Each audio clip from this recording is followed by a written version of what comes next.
durante o mês de agosto e setembro, dentro da programação de reflexões emanadas deste púlpito, está a coleção de reflexão sobre as bem-aventuranças. Normalmente elas têm sido examinadas a partir do livro de Mateus. Hoje, até para poder confrontar um pouco os dois relatos, iremos partir do texto, lido alternadamente, especialmente o versículo de número 21, bem-aventurados vós, os que agora tendes fome, porque sereis fartos. Que difere um pouco da versão de Mateus, onde lá no capítulo 5, versículo 6, nós lemos: bem-aventurados os que têm fome e sede de justiça, porque serão fartos. Procuramos combinar os dois textos bíblicos para podermos ter uma versão mais completa deste dito de Jesus. E esses dois textos compostos ficariam assim: felizes sois vós, os que agora tendes fome e sede de justiça, porque serão saciados. Duas notícias envolvendo crianças chocaram a opinião pública nesta semana que passou. A primeira teve um fim feliz. Uma mãe viciada em álcool abandonou seu bebê de 2 anos numa oficina mecânica situada a 2.000 quilômetros ao norte da cidade de Santiago, capital do Chile. Mas a criança, depois de alguns dias, não morreu de fome nem de sede, pois foi amamentada por uma cachorra. Triste situação deste nosso mundo, em que o cuidado de uma cachorra se torna maior e de melhor afeição materna do que a irresponsabilidade de uma mãe viciada em álcool. A outra notícia, com certeza, será muito citada nos sermões e nas reflexões no dia de hoje, também de tamanho impacto, cuja fotografia não foi devidamente explorada pelos meios de comunicação de massa para não chocar as pessoas. Tratava-se da imagem de um menino de 3 anos, morto por afogamento no litoral da Turquia. E o seu pequeno corpo foi trazido pelas ondas do mar. A sua mãe e o seu irmãozinho de 5 anos também morreram. Somente o pai sobreviveu. Eram refugiados sírios que procuravam fugir da guerra e do horror instalado no Oriente Médio. Nesta grande tragédia que está ocorrendo nos dias de hoje, há seres humanos de várias raças ou faixas etárias e credos que, ao fugirem de um tipo de morte, encontram outras formas de morrer. São mortes que denunciam as misérias do mundo atual, a violência que desabou sobre centenas de milhares de seres humanos do Oriente Médio, da Ásia e da África, sobre inocentes que estão fugindo da morte causada por bombas, pela perseguição política ou religiosa, pela violência desencadeada por extremistas que estão matando inocentes sem dó e sem piedade. Assassinatos usados como propaganda e registrados por câmeras e divulgados na internet e nas redes sociais. A violência hoje está tão disseminada no mundo que não faz mais distinção dessas raças e credos e origens. Assim, na fuga desesperada da morte, milhares de pessoas acabam morrendo em naufrágios nos mares que banham a culta e civilizada Europa. Em nosso país também temos o nosso drama e os nossos dramas. Dramas dos refugiados haitianos, dos que vêm da África e de outros países pobres da América Latina. Há também o drama dos familiares de mais de 50 mil pessoas que anualmente são assassinadas no Brasil, mais do que o total de mortos que os americanos tiveram em vários anos da Guerra do Vietnã. É comum na televisão, principalmente durante o sepultamento das vítimas, manifestações públicas chorosas como devem ser, pedindo justiça. Justiça já, justiça agora, justiça sem tardar. Por outro lado, há espalhados por esta pátria, apelidada por alguns políticos de pátria educadora, uma violência silenciosa que vai matando de fome, de miséria, de falta de assistência médica, milhares de pessoas a cada semana, a cada mês. E a maior parte dessas vítimas são jovens, adolescentes, crianças e idosos. Aos que morrem nas filas dos hospitais, onde não são atendidos por faltas de verbas.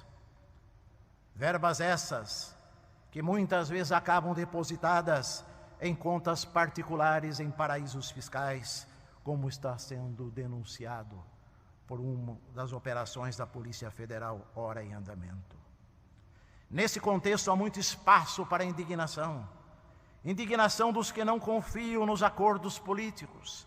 Indignação dos que não confiam mais na atuação da justiça, infelizmente. Indignação dos que não podem confiar na vigilância e na impossibilidade de uma vigilância total e permanente por parte da polícia. Mas não é somente na pátria educadora que os indignados saem às ruas, montam suas barracas, fazem os seus protestos.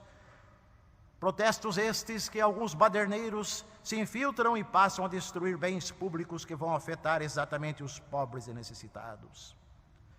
Talvez estejamos assistindo o colapso de uma civilização fundamentada nas riquezas e na crença insustentável do bem material de poucos e na miséria de muitos. Queremos, por isto e por isso, neste culto, centrar a nossa reflexão nestas palavras ditas por Jesus: felizes são os que têm fome e sede de justiça, porque serão saciados. Num primeiro momento, nós percebemos que esta bem-aventurança, este dito de Jesus a respeito dos famintos e dos sedentos, ocupa um papel importante dentro do conjunto de ditos atribuídos e apresentados por Jesus, ou numa planície, como diz o Evangelho de Lucas, ou na montanha, como diz o Evangelho de Mateus. Especialmente no Evangelho de Mateus, a reflexão, o centro da reflexão a respeito das bem-aventuranças está na ideia do reino de Deus. A mensagem principal do livro de Mateus é que o reino de Deus chegou, o reino de Deus já está aí, o reino de Deus está inaugurado. Jesus começou com o seu reino, e para este reino inaugurado por Jesus, não haverá lugar para o choro, para o orgulhoso, para os violentos, para os que se julgam saciados e satisfeitos, para os sujos de coração, para os que não usam a misericórdia para com o seu próximo, para as pessoas dadas a contendas e para os perseguidores dos santos de Deus. Daí as suas afirmações: felizes são os que choram, felizes são os humildes de espírito, felizes são os mansos, felizes são os misericordiosos, felizes são os limpos de coração, felizes são os pacificadores, felizes são os perseguidos por causa da justiça, porque Deus mesmo irá resolver as suas carências. Felizes são os que têm fome e sede de justiça, porque serão saciados. O evangelista Lucas começa é um evangelista com uma excepcional percepção para os problemas do mal. E lá no início do seu evangelho, ele já coloca o cântico de Maria quando grávida, esperando o nascimento de Jesus. Deus levanta a sua mão poderosa e derrota os orgulhosos com todos os planos deles, diz Maria. Derruba de seus tronos reis poderosos e põe os humildes em altas posições. Dá fartura aos que têm fome e manda os ricos embora de mãos vazias. Para Jesus, a melhor atitude diante de Deus é o da humildade e da pobreza de espírito. É o reconhecimento que somos falidos e mendigos espirituais. É viver na esperança de que Deus mesmo dará início ao seu reinado, porque não está dentro da capacidade e da operacionalidade humana dar início a esse reino, quer seja pela política, pela religião ou pela filosofia. O ser humano é chamado a viver nessa esperança de que Deus mesmo dará início ao seu reinado. Será então que uma radical mudança acontecerá. Os pobres, os que choram, os famintos, os sedentos por justiça, os que vivem num contexto de penúria, de perseguição, de diversidade, que vivem no vale da sombra da morte, realizarão os seus sonhos, deixando de ser infelizes para se tornarem felizes, ou na linguagem, bem-aventurados. O paraíso seria então, não estaria então, não mais ao alcance dos que pensam poder comprá-lo com o seu dinheiro, mas dos pobres, famintos e doentes, aqueles que não têm recurso algum. A estes Jesus lhes dirá: vinde, benditos de meu Pai, recebei por herança este reino que está preparado para vocês desde o começo dos tempos. Felizes, portanto, são os que têm fome e sede de justiça, porque serão saciados. Lucas, em sua versão das bem-aventuranças, contrapõe o advérbio agora com o depois. Os que agora choram, os que agora têm fome, os que agora são pobres e desprezados, os que agora estão rindo, os que agora confiam apenas nos seus bens materiais, todos eles irão experimentar uma reversão de expectativas e uma reversão de situação. Quem são, portanto, os que depois serão felizes ou infelizes? No nosso caso, na bem-aventurança analisada hoje, infelizes são os que imaginam serem os únicos detentores da justiça e do direito. São os que deixam de lado multidões de famintos, de sedentos pela justiça e vivem numa permanente festança retratada por Jesus muito bem na parábola do rico e Lázaro. Em segundo lugar, observemos as palavras fortes usadas por Jesus neste texto de Lucas e no texto de Mateus. As palavras fortes são fome, sede, justiça, carência. Os judeus, lembremos que viviam naquele momento mais um período de dominação estrangeira. Já haviam nos 400 anos anteriores passado pela dominação dos assírios, dos babilônios, dos persas, dos macedônios, dos ptolomeus, dos seleucidas, e no tempo de Jesus estavam em plena dominação do Império Romano. Os dominadores estrangeiros faziam aliança com os ricos, com as autoridades locais, com os proprietários de terra, com os sumos sacerdotes, para exigir do povo a obediência, o pagamento de impostos, mesmo que fossem a taxas exorbitantes. Um mau sistema de distribuição de terras, das poucas terras propícias à agricultura do Oriente Médio. Eles tinham que pagar uma alta taxa de impostos. Isso afetava diretamente a população camponesa. Aqueles pobres que, quando não conseguiam pagar os seus impostos, eram lançados nas prisões, às vezes vendidos como escravos. Se fugissem, os seus parentes eram perseguidos e também exigia-se dos parentes uma retaliação ou o pagamento pelos fugitivos. Pequenos proprietários de terras muitas vezes perdiam as suas propriedades porque faziam empréstimos para financiar uma produção que não acontecia por causa, muitas vezes, da baixa produtividade das terras ou por algum transtorno climático. Por isso, naqueles tempos, os ânimos estavam muito exaltados na Galileia, na Judéia, na Samaria, enfim, na Palestina. Ali multiplicavam-se os guerrilheiros, os bandidos, os assassinos, que nas cavernas e nas fendas das rochas se escondiam para atacar os viajantes. Foi esse o caso do homem da parábola do bom samaritano. Caiu na mão de salteadores. Distribuídos pelo território da Palestina estavam os guerrilheiros zelotas, que com o seu punhal escondido nas roupas golpeavam os soldados romanos e seus colaboradores e fugiam no meio da multidão, principalmente por ocasião das grandes festas em Jerusalém.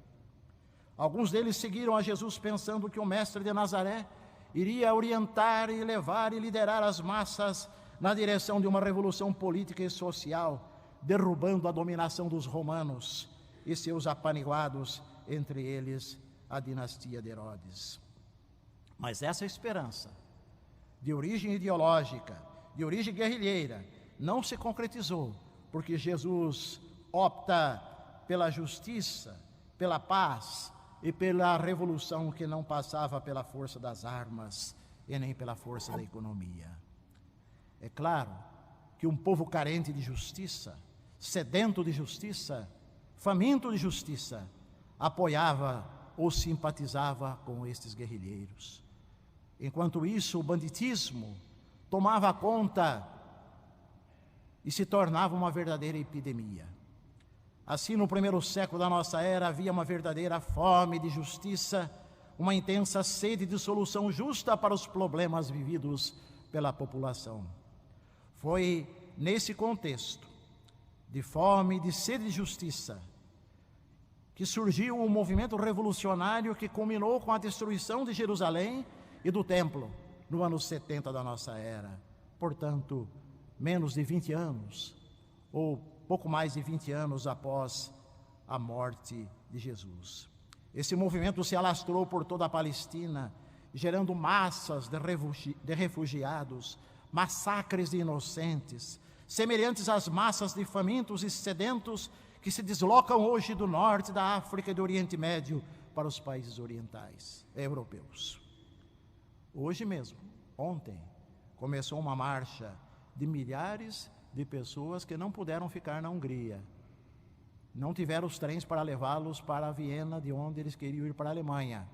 E eles começaram uma marcha de 170 quilômetros a pé, homens, mulheres e crianças, quase todos sírios, em busca de uma vida melhor, longe da guerra, da destruição. Sedentos e famintos por justiça. Nos tempos da destruição de Jerusalém pelas tropas romanas, houve cenas também como estas, incríveis e de terríveis regressão do comportamento humano a estágios de irracionalidade. Na história das guerras judaicas, Flávio Joséfo, um ex-guerrilheiro arrependido, no final do primeiro século da nossa era, conta um episódio de canibalismo em que uma tal de Maria, filha de Eleazar, cozinhou e comeu o seu próprio filho para não morrer de fome. Jesus usa, portanto, palavras fortes para nós principalmente, mas ele usa ao mesmo tempo palavras que aquelas pessoas estavam acostumadas a sentir, que fazia parte do cotidiano delas. Elas eram afetadas diariamente pela fome, pela miséria, pela sede, enfim, por tudo aquilo que fazia delas pessoas extremamente carentes. Assim como vocês estão carentes por pão e água, é preciso também estar carente pela justiça divina e desejar e esperar pela justiça divina. A fome e a sede em regiões desérticas são características de certos momentos, mas também são situações que acompanham as pessoas em todas aquelas situações. Naquele mundo de sede, por exemplo, havia a figura dos vendedores de água. Daí a afirmação do profeta Isaías: todos vós os que tendes sede, vinde às águas, e vós os que não tendes dinheiro, vinde, comprai e comei. Sim, vinde, comprai e comei sem dinheiro e sem preço, vinho e leite. Porém, havia um probleminha. Isaías não vivia numa sociedade capitalista, onde tudo se transforma em mercadoria, inclusive os alimentos, inclusive a água, e tudo se transforma em dinheiro. A fome e a sede às vezes eram causadas por catástrofes naturais, quando surgiam tempestades de areia que ressecavam a boca, a garganta e as vias respiratórias das pessoas, provocando uma terrível necessidade de água. Os animais, os seres humanos, a agricultura, todos sofriam essa falta de água. Por tudo isso, quando Jesus falava: felizes são os que têm fome e sede de justiça, ele estava falando numa linguagem, numa terminologia facilmente compreendida por eles. E às vezes, para nós que vivemos numa sociedade abastada, temos um pouco de dificuldade para entender e compreender o profundo significado do que é ser carente de pão, carente de água, carente de justiça. É interessante também observarmos que na palavra de Jesus, Deus aparece como sendo o provedor dos elementos necessários e essenciais para a vida. Assim os famintos serão fartos e os sedentos terão a sua sede saciada por Deus, no reino de Deus, sob o impacto de uma nova organização que aparece no livro de Mateus, chamado Reino de Deus. O verbo usado no original grego não é simplesmente ficar farto, mas o verbo é ficar abarrotado de tanto comer e de tanto beber. Bem-aventurados são os que têm fome e sede de justiça, porque eles vão um dia comer e beber até se abarrotar de pão e de água.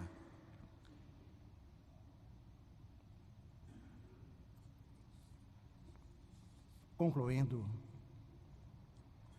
nós vivemos também ao nosso modo, no seio, no meio de um deserto criado por um sistema político, econômico, opressor e violento. Somos desafiados pela cultura atual, individualista e materialista, a construir a nossa casa espiritual como se fosse em cima de um caixote de isopor.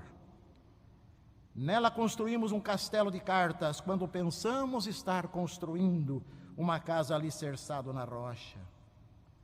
Em termos de igreja, somos muitas vezes como os cristãos da igreja de Laodiceia, que lá em Apocalipse capítulo 3, versículo 17 diz: somos ricos, estamos bem de vida e temos tudo o que precisamos, mas nós não sabemos que somos miseráveis, infelizes, pobres, nus e cegos.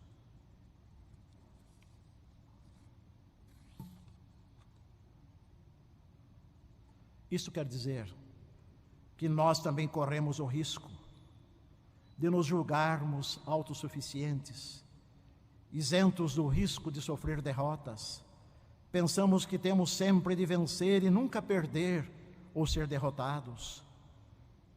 Tomara que todos nós pudéssemos, nesses dias difíceis em que nós vivemos, dizer como o salmista lá no Salmo 42, como suspira a corça pela correntes das águas, assim por ti, ó Deus, a minha alma suspira, a minha alma tem sede de Deus, do Deus vivo. Termino contando uma pequena história colhida em algum portal da internet. Certo homem, perdido numa região desértica, prestes a morrer de sede, encontra uma cabana desabitada. No quintal, uma bomba de água velha e enferrujada. Imediatamente ele começou a bombeá-la, mas a água não jorrou. Desapontado, sentou-se. Só então viu ao lado da bomba uma garrafa de água, com um bilhete colado sob o rótulo. Você precisa primeiro preparar a bomba com toda a água desta garrafa, meu amigo. PS, faça o favor de encher a garrafa outra vez antes de partir. A garrafa estava quase cheia de água. E o indivíduo, de repente, se viu diante de um dilema. Se bebesse a água velha e quente da garrafa, que talvez não fosse tão saborosa, mas ele iria sobreviver. Mas e se ele colocasse aquela única água que tinha numa bomba enferrujada e talvez não obtivesse água alguma? Com relutância, ele despejou a água na bomba. Em seguida, agarrou a manivela e começou a bombear. E a bomba começou a chiar. E nada acontecia. E a bomba chiando. E a bomba foi rangendo. Então surgiu um fiozinho de água. Depois um pequeno fluxo. E finalmente a água jorrou com abundância. Aí diz o texto: ele bebeu até se fartar. Ele ficou saciado. A seguir encheu a garrafa e deixou para quem viesse depois. Eis a grande lição. Precisamos, nos tempos em que nós vivemos, não somente por causa da multidão de pessoas com fome e sede de justiça ao nosso redor, mas também nos colocarmos diante de Deus como pessoas mendigas, como dizia João Calvino. Devemos nos colocar diante de Deus como mendigos que precisamos até do pão cotidiano para sobreviver.